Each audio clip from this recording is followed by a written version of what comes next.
हिलना मत नव्या, बिल्कुल भी नहीं। रेयांश की भारी आवाज उसके कान के ठीक पास गूंजी तो नव्या का पूरा बदन पत्थर सा हो गया। पीछे हजारों मेहमानों का शोर था, पर यहाँ इस अंधेरे कोने में सिर्फ उनकी सांसें सुनाई दे रही थी। आप ये क्या? तुम्हारी ड्रेस का पीछे वाला हुक खुल गया है। रेयांश ने उसे बीच में ही टोक दिया। मेरे साथ साइड में चलो। नव्या का चेहरा शर्म से लाल हो गया। अंधेरे कोने में पहुंचते ही उसने बदहवासी से पीछे हाथ ले जाकर हुक को ठीक करने की कोशिश की, पर हाथ कांप रहे थे। मैं कर लूंगी सर, उसने घबराकर कहा। रहने दो, मैं करता हूँ। रेयांश ने अचानक अपने हाथ आगे बढ़ाए। नव्या की सांसें वहीं थम गईं। उसके पास कोई रास्ता नहीं बचा था। उसने कांपते हुए अपनी आंखें मूंद लीं। जैसे ही रेयांश की उंगलियों की गर्मी उसकी ठंडी पीठ से टकराई, नव्या के पूरे बदन में एक बिजली सी दौड़ गई। रेयांश का हाथ हुक बंद करते वक्त बार बार उसकी पीठ से टकरा रहा था। बस एक सेकंड, रेयांश फुसफुसाया। उसकी आवाज में अब वो शक्ति नहीं थी जो कल तक थी। हुक बंद हो चुका था, पर रेयांश का हाथ अब भी वहीं जमा था। नव्या ने पलटकर देखा।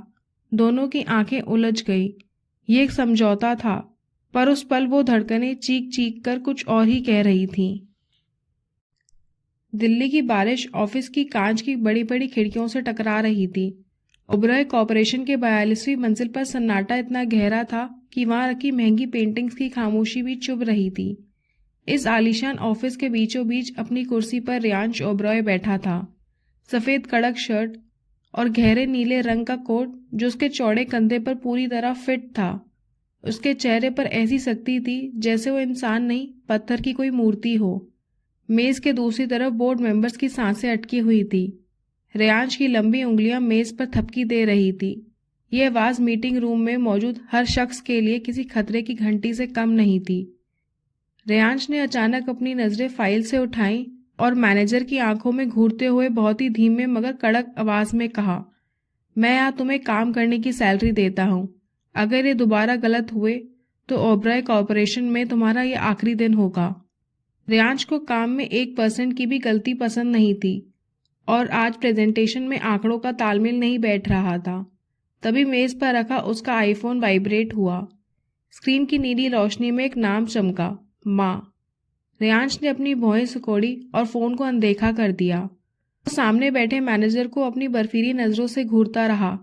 फोन शांत हुआ, लेकिन मुश्किल से 3 सेकंड ही बीते होंगे कि वो फिर से गूंज उठा। दूसरी बार, तीसरी बार और फिर चौथी बार। मीटिंग रूम में बैठे लोग अब फाइलों के पीछे छुपकर एक दूसरे को देख रहे थे। 5 मिनट का ब्रेक, रेयांश ने अचानक कहा। उसकी आवाज ठंडी और सपाट थी।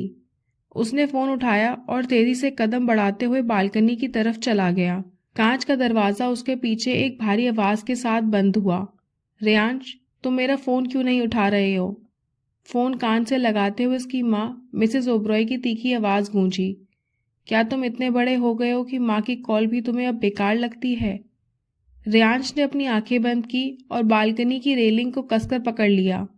बाहर की ठंडी हवा भी उसके दिमाग की गर्मी शांत नहीं कर पा रही थी। माँ, मैं बोर्ड मीटिंग के बीच में हूँ। क्या ये बहुत जरूरी है? हाँ, बहुत जरूरी है। मैंने तुम्हें कल रात कपूर साहब की बेटी तान्या की फोटो भेजी थी। क्या तुमने उसे देखा? कितनी सुंदर है, और उसकी पढ़ाई भी। माँ प्लीज, रेयांश ने उन्हें बीच में ही टोक दिया।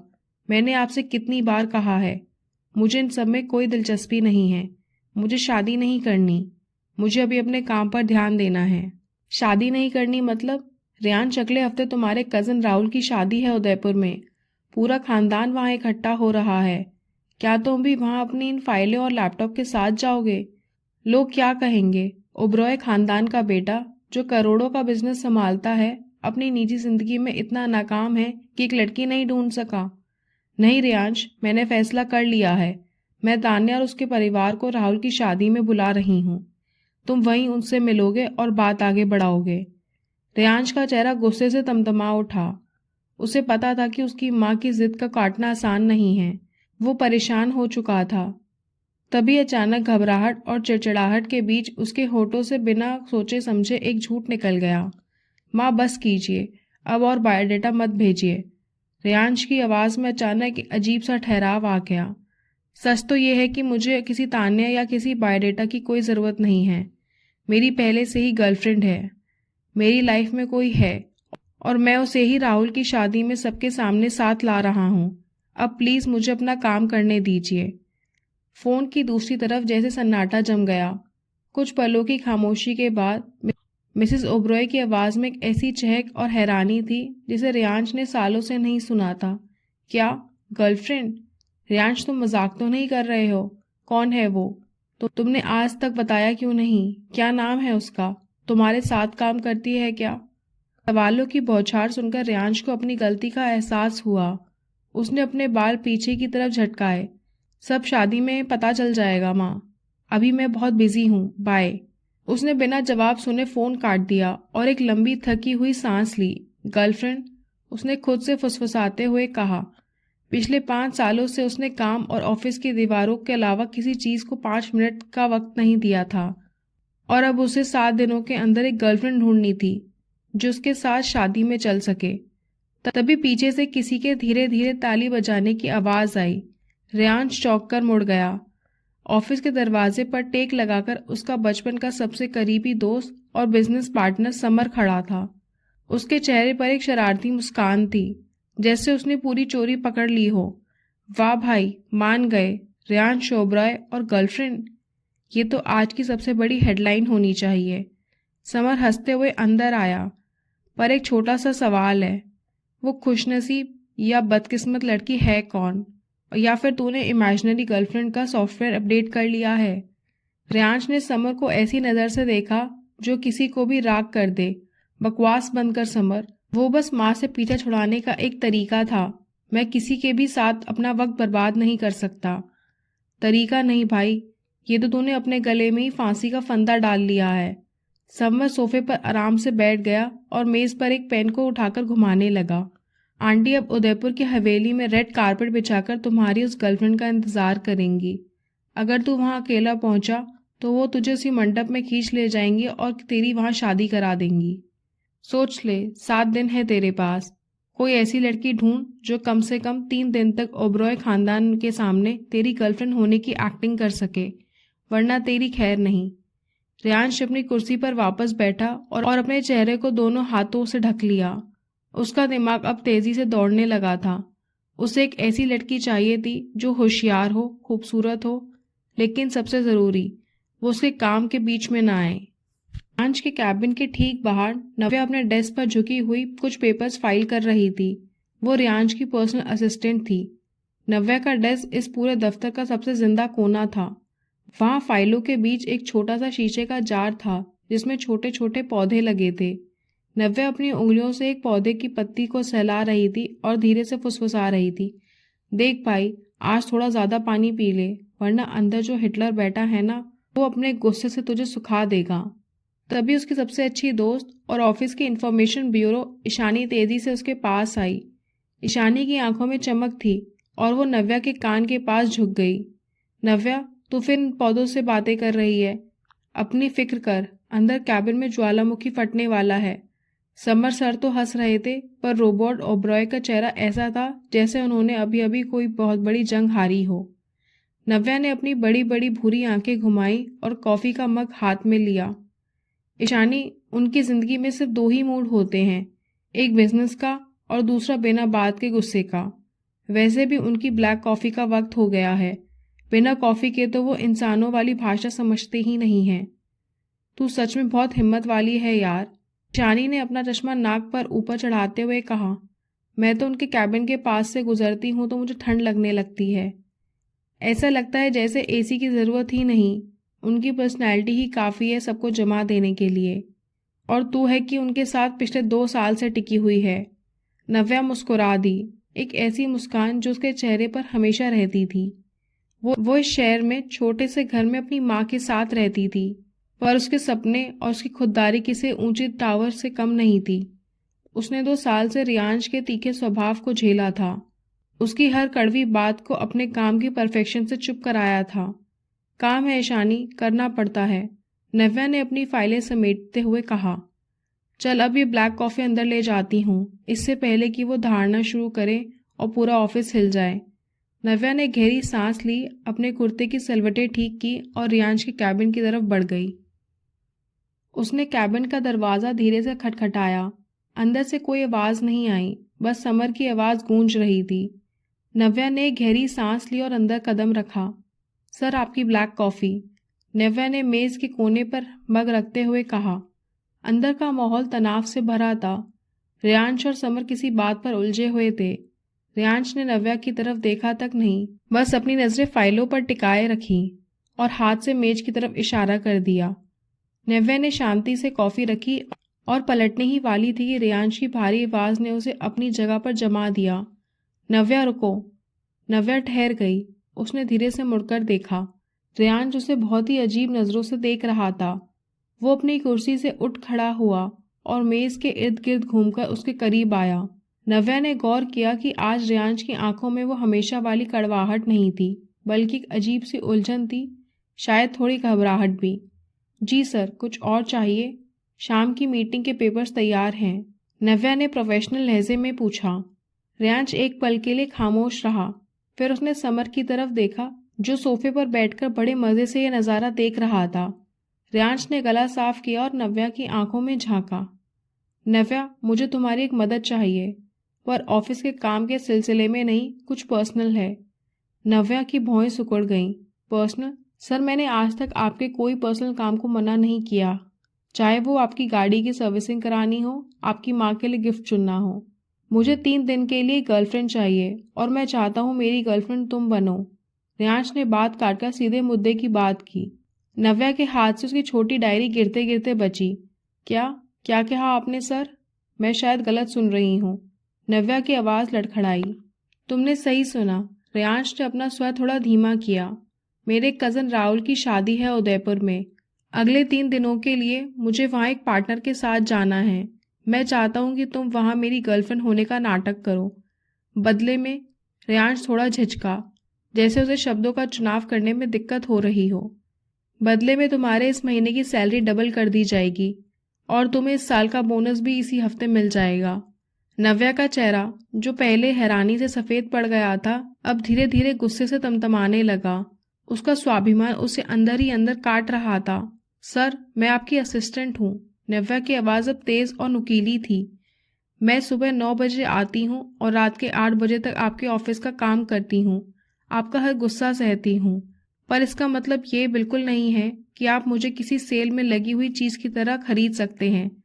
गर्लफ्रेंड बनना कोई जॉब प्रोफाइल नहीं है, जिसे आप जब चाहें अपनी मर्जी से किसी को भी असाइन कर दें। रियांश को शायद इस पलटवार की उम्मीद नहीं थी। वो थोड़ा पीछे हटा। नव्या, मेरी बात तो सुनो। ये सिर्फ एक अरेंजमेंट है। मेरी माँ मुझे मजबूर कर रही हैं किसी और से मिलने के लिए। तो आप अपनी माँ को संभालने के लिए अपनी ही असिस्टेंट को पैसे ऑफर करके गर्लफ्रेंड बना लेंगे। नव्या ने उसे बीच में ही टोक दिया। उसकी आंखों में अब आंसू नहीं बल्कि चिंगारी थी। सॉरी मिस्टर ओबरॉय, मेरी सेल्फ रिस्पेक्ट आपकी इस मल्टी मिलियनर डॉलर कंपनी से कहीं ज़्यादा बड़ी है। मैं बिकाऊ नहीं हूँ। वो तेज़ी से पलटी और दरवाजे की तरफ बढ़ी। नव्या, रुको तो सही यार, तुम तो एकदम फायर ब्रिगेड हो गई। समर अपनी जगह से उठा और भागकर नव्या के सामने आ गया। देखो, रियांश का तरीका थोड़ा रफ हो सकता है, पर वो तुम्हें नीचा नहीं दिखाना चाहता। नीचा नहीं दिखाना चाहता? नव्या ने समर की तरफ गुस्से में देखा। सर, उन्होंने अभी अभी मुझे पैसों का लालच देकर अपना खिलौना बनने को कहा है। नहीं नव्या, गलत समझ रही हो, समर ने उसे समझाते हुए कहा। बात दरअसल ये है कि रियांश की माँ उसे अब बहुत ज़्यादा दबाव डाल रही हैं। वो उसे किसी ऐसी लड़की के साथ जोड़ना चाहती हैं जिसे रियांश पसंद नहीं करता। अगर रियांश वहाँ किसी लड़की के साथ नहीं गया तो आंटी उसे वहीं मंडप में बिठा देंगी। ये सिर्फ एक एक्टिंग है। रियांश ने सैलरी की बात इसलिए की क्योंकि वो तुम्हारे एक्स्ट्रा एफर्ट और टाइम की कदर करना चाहता था, तुम्हें खरीदना नहीं। नव्या ने समर की बातों को सुना और फिर पीछे खड़े रियांश को देखा। रियांश जब खिड़की की तरफ मुंह करके बाहर गिरती बारिश को देख रहा था। उसके तने हुए कंधे और मुट्ठियां बता रही थीं कि उसे अपनी कही हुई बात पर कितनी शर्मिंदगी महसूस हो रही है। सिर्फ नाटक? नव्या ने धीमी आवाज में पूछा। हाँ, सिर्फ नाटक, समर ने राहत की सांस लेते हुए कहा। उदयपुर की उस हवेली में सिर्फ 3 दिन। सोमवार को जैसे ही हम दिल्ली वापस आएंगे तुम फिर से मिस नव्या होगी और ये मिस्टर ओबरॉय। कोई रिश्ता नहीं, कोई एहसान नहीं, बस एक दोस्त की तरह मदद समझ लो। नव्या ने कुछ देर गहरी सोच में डूबकर समर को देखा। उसे पैसों की सख्त जरूरत थी, लेकिन वो पैसे लेकर अपनी नजरों में गिरना नहीं चाहती थी। ठीक है, नव्या ने रियांश की तरफ मुड़ते हुए साफ लहजे में कहा, मैं तैयार हूँ, लेकिन मेरी कुछ शर्त है। रियांश मुड़ा। उसकी आंखों में एक अजीब सी जिज्ञासा थी। क्या? आप मुझे एक्स्ट्रा पैसे नहीं देंगे? नव्या ने अपनी नजरें उसकी आंखों में गड़ा दी। मैं ये काम सिर्फ आपकी मदद के लिए करूंगी, क्योंकि अगर मैंने पैसे लिए तो ये बिजनेस डील बन जाएगी और मैं अपनी भावनाओं को नहीं बेचती। और दूसरी बात, वहाँ कोई भी अपनी हद पार करने की कोशिश नहीं करेगा। मैं आपकी बराबरी की पार्टनर बनकर रहूंगी, आपके असिस्टेंट बनकर नहीं। रियांश ने एक पल के लिए नव्या के चेहरे को देखा। ये वही लड़की थी जिसे वो रोज ऑर्डर देता था, पर आज वो उसे आईना दिखा रही थी। मंजूर है। रियांश ने अपना हाथ आगे बढ़ाया। नव्या ने उसके हाथ की तरफ देखा, पर उसे मिलाया नहीं, बस एक छोटा सा सिर हिलाया। मैं तैयारी कर लूंगी। कल का पूरा शेड्यूल और आपकी फाइलें मेज पर हैं। Good night sir. नव्या बाहर निकल गई। कैबिन में फिर से वही सन्नाटा छा गया, पर इस बार सन्नाटे में एक अलग सी बेचैनी थी। देख लिया रियांश? समर ने धीरे से मुस्कुराते हुए कहा। जिसे तू सिर्फ एक मामूली असिस्टेंट समझता था, वो तो शेरनी निकली। भाई संभल कर रहना, ये 3 दिन तेरे लिए आसान नहीं होने वाले हैं। रियांश ने अपनी ठंडी हो चुकी कॉफी का एक कड़वा घूंट भरा। उसके दिमाग में बार बार नव्या की वो बात गूंज रही थी, मैं अपनी भावनाओं को नहीं बेचती। उसे पहली बार एहसास हुआ कि उसकी दौलत हर किसी को नहीं झुका सकती। कैबिन के बाहर का माहौल हमेशा की तरह भागदौड़ भरा था, लेकिन नव्या के डेस्क पर सन्नाटा था। नव्या तेजी से अपनी दराज से जरूरी फाइलें और अपनी पर्सनल डायरी अपने बैग में ठूस रही थी। उसके हाथ थोड़े कांप रहे थे और चेहरा अभी भी हल्का सा लाल था। तभी ईशानी दबे पांव पीछे से आई और नव्या के कंधे पर हाथ रखकर उसे अपनी तरफ घुमाया। ईशानी की आंखों में शरारत और ढेर सारे सवाल थे। बस बस रुक जा, इतना तेज हाथ तो रियान सर का भी नहीं चलता। ईशानी ने चुटकी लेते हुए कहा। अब बता भी दे, अंदर इतनी देर क्या टॉप सीक्रेट मीटिंग चल रही थी?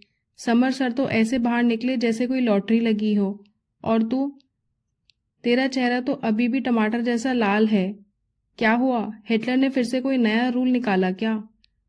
नव्या ने एक गहरी सांस ली और इधर उधर देखा ताकि कोई सुन ना ले। कुछ नहीं ईशानी, बस एक नया प्रोजेक्ट है। क्लाइंट थोड़े जरूरी हैं, इसलिए मुझे अगले हफ्ते 3 दिन के लिए सर के साथ उदयपुर जाना होगा। उदयपुर? रियांश सर के साथ? और सिर्फ तुम दोनों? ईशानी की आंखें फैल गईं। उसने अपना मुंह हाथ से ढक लिया। ओ माय गॉड नव्या, तू तो गई। मेरा मतलब है उदयपुर जैसी रोमांटिक जगह और साथ में रोबोट ओबरॉय। वो वहां भी तुझे फाइलों के ढेर से दबाकर मार डालेंगे, या फिर अपनी बोरिंग बिजनेस बातों से तेरा सर पका देंगे। तूने मना क्यों नहीं किया? नव्या ने नजरें चुराते हुए अपना बैग बंद किया। मना करने का मौका ही नहीं मिला ईशानी। चीजें इतनी जल्दी हुई कि बस। और वैसे भी समर सर भी होंगे वहां। नव्या ने एक छोटा सा झूठ बोल दिया, क्योंकि वो ईशानी को ये सच नहीं बता सकती थी कि वो रियांश की नकली गर्लफ्रेंड बनकर जा रही है। देख, अपना ख्याल रखना, ईशानी ने उसके कान में फुसफुसाते हुए कहा। तुझे तो पता ही है वो आदमी कैसा है। उसे नहीं पता कि हम जैसे इंसानों को नींद, खाना और थोड़ा चैन भी चाहिए होता है। उसके लिए तो रात के 2 बजे भी मीटिंग का टाइम हो सकता है। और हाँ, ईशानी थोड़ा करीब झुकी और बोली, अगर उसने वहां अपनी हिटलरगिरी दिखाई या तुझे बेमतलब डांटा तो मुझे तुरंत कॉल करना। मैं तुझे हिटलर से बचने के लिए 10 जादुई तरीके बताऊंगी। मेरे पास पूरी लिस्ट तैयार है। नव्या ने चेहरे पर एक फीकी सी मुस्कान आई। थैंक्स ईशानी, तेरी ये बातें ही मेरा हौसला बढ़ाती हैं। नव्या मुस्कुरा तो दी थी, लेकिन उसके सीने के अंदर एक अजीब सी हलचल मची हुई थी। उसे उदयपुर की खूबसूरती या रॉयल शादी की कोई खुशी नहीं थी। उसके दिमाग में बस रियांश की माँ की वो सख्त छवि घूम रही थी, जिसे उसने ऑफिस की पुरानी तस्वीरों में देखा था। उसे पता था उसे न केवल एक झूठ जीना था, बल्कि ऊंचे समाज के सामने खुद को रियांश की गर्लफ्रेंड साबित करना था, जिसका वो हिस्सा कभी नहीं थी। हफ्ते बीतते देर नहीं लगी। उदयपुर रवाना होने का दिन आ गया। रियांश की शानदार काली एसयूवी नव्या के छोटे से घर के बाहर खड़ी थी। नव्या एक बहुत ही साधारण हल्के नीले कुर्ते में बाहर निकली। उसके कंधे पर एक छोटा सा बैग था। रेयांश गाड़ी का शीशा नीचे करके उसे देख रहा था। उसके चेहरे पर फिर वही सख्ती थी। नव्या, हम उदयपुर एक शादी में जा रहे हैं, किसी पिकनिक पर नहीं। रेयांश ने उसके छोटे से बैग की तरफ इशारा करते हुए कहा। सर, मेरे पास जो कपड़े हैं वही लाई हूँ। दिखावा करना और ब्रांड्स के पीछे भागना आपकी जरूरत हो सकती है, मेरी नहीं। नव्या ने खिड़की से ही जवाब दिया और पीछे का दरवाजा खोलने लगी।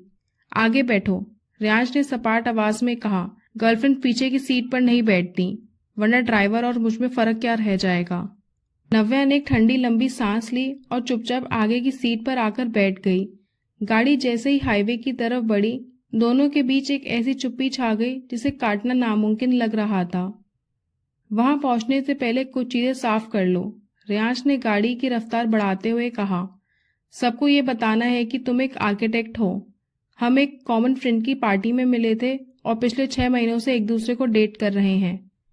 नव्या खिड़की के बाहर उड़ती धूल और पेड़ों को देख रही थी। क्यों? क्या एक असिस्टेंट आपकी गर्लफ्रेंड नहीं हो सकती? क्या मेरी असलियत आपके खानदान के रुतबे के लिए बहुत छोटी है? रेयांश ने अचानक एक जोरदार ब्रेक लगाया। गाड़ी सड़क के किनारे एक झटके के साथ रुकी। नव्या का सिर लगभग डैशबोर्ड से टकराते टकराते बचा। रेयांश ने स्टीयरिंग व्हील को कसकर पकड़ा और मुड़कर नव्या को देखा। नव्या, मेरी माँ को अगर जरा भी शक हुआ कि तुम मेरी एम्प्लॉय हो तो वो तुम्हें एक मिनट भी वहां टिकने नहीं देंगी। वो क्लास और स्टेटस को लेकर बहुत सख्त हैं। क्या तुम चाहती हो कि वो सबके सामने हम दोनों का तमाशा बनाए? नव्या चुप हो गई। उसे समझ आ गया था कि यह नाटक जितना उसने सोचा था उससे कहीं ज्यादा मुश्किल है। ठीक है मिस्टर ओबरॉय, 3 दिन मैं आर्किटेक्ट नव्या बन जाऊंगी। मैं वो सब करूंगी जो आप और आपका स्टेटस चाहता है। लेकिन एक बात याद रखिए, सोमवार सुबह 9 बजे जैसे ही हम इस गाड़ी से उतरेंगे, मैं फिर से वही मामूली लड़की बन जाऊंगी जिसे आप शायद मुड़कर देखना भी पसंद ना करें। रेयांश ने कोई जवाब नहीं दिया। उसने गियर बदला और गाड़ी फिर से दौड़ने लगी। उदयपुर की तरफ बढ़ता यह रास्ता सिर्फ सड़कों का फासला तय नहीं कर रहा था, बल्कि 2 बिल्कुल अलग दुनियाओं को आपस में टकराने के लिए करीब ला रहा था। रेयांश की काली एसयूवी अब शहर के शोर को पीछे छोड़कर एक पहाड़ी की तरफ बढ़ रही थी। गाड़ी ने जैसे ही उस पुराने इलाके में एंट्री ली, सड़कों के दोनों तरफ सजी हुई लाइटें चमकने लगी। रेयांश की गाड़ी एक बड़े से लोहे के गेट के सामने रुकी। सामने ओबरॉय खानदान की पुरानी पुश्तैनी हवेली थी, सफेद दीवारों वाली, बड़ी और खूबसूरत, जिसकी छतों पर पुरानी छतरियां बनी थीं। हवेली के बाहर गेंदे के फूल की लड़ियां लटक रही थी और ढोल की हल्की हल्की आवाज आ रही थी। नव्या ने खिड़की से बाहर देखा और अपनी सीट बेल्ट को कसकर पकड़ लिया। सर, ये तो बहुत ही बड़ी जगह है। आपने कहा था कजन की शादी है, मुझे लगा कोई होटल या कोई फंक्शन। रेयांश ने स्टीयरिंग घुमाते हुए एक तिरछी नजर नव्या पर डाली। उसके चेहरे पर साफ डर था। ओबरॉय खानदान में कुछ भी छोटा नहीं होता नव्या। सर, पर मेरी धड़कनें अभी भी तेज हो रही हैं। मुझे सच में ये नाटक करना पड़ेगा। रेयांश ने इंजन बंद किया और नव्या की तरफ मुड़कर देखा। उसका चेहरा हमेशा की तरह सख्त तो था, पर उसकी आंखों में पहली बार थोड़ी नरमी दिखी। नव्या, लंबी सांस लो। बस अगले 3 दिन मेरी माँ बहुत एक्साइटेड होंगी, तो तुम बस उनकी कोई बात का बुरा मत मानना। जैसे ही दोनों गाड़ी से उतरे, हवेली के बड़े दरवाजे से शोर मचाता हुआ एक ग्रुप बाहर आया। सबसे आगे रेयांश की माँ मिसेस गायत्री ओबरॉय थीं। उन्होंने गुलाबी रंग की सिल्क साड़ी पहनी थी और उनके चेहरे पर जो मुस्कान थी वो नव्या को थोड़ा रिलैक्स कर गई। उनके पीछे रेयांश के कजन्स एक दूसरे को कोहनी मार रहे थे। नव्या, मेरा हाथ थाम लो, रेयांश ने एकदम पास आकर फुसफुसाया। उसकी आवाज में एक अजीब सा दबाव था। नव्या ठिठक गई। क्या? अभी? लोग क्या सोचेंगे? लोग यही सोचेंगे कि तुम मेरी गर्लफ्रेंड हो और सामने ही माँ खड़ी हैं। अगर अभी पीछे हटी तो सारा प्लान खराब हो जाएगा। रेयांश ने धीरे से उसके कान में कहा और अपना हाथ आगे बढ़ाया। नव्या ने एक गहरी सांस ली और हिचकिचाते हुए अपना हाथ रेयांश की मजबूत हथेली में दे दिया। रेयांश, आ गया मेरा बेटा। गायत्री जी ने आगे बढ़कर रेयांश को गले लगाया। फिर उनकी नजरें रेयांश के चेहरे से उतरकर सीधे नव्या के साधारण कुर्ते और सैंडल्स पर जा टिकी। रेयांश ने बहुत ही शांत और भारी लहजे में कहा, माँ, ये नव्या है, मेरी गर्लफ्रेंड, जिसके बारे में मैंने आपको बताया था।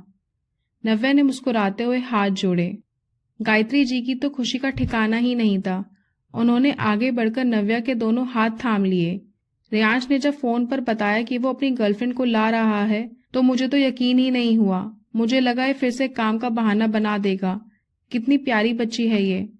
तभी रियांश के कजन्स आर्यन, कियारा और समीर भी दौड़ते हुए आए। आर्यन ने रियांश के कंधे पर हाथ मारा। वाह भाई, आपने तो सरप्राइज दे दिया। हम तो शर्त लगा रहे थे कि आप इस बार भी अकेले ही आओगे।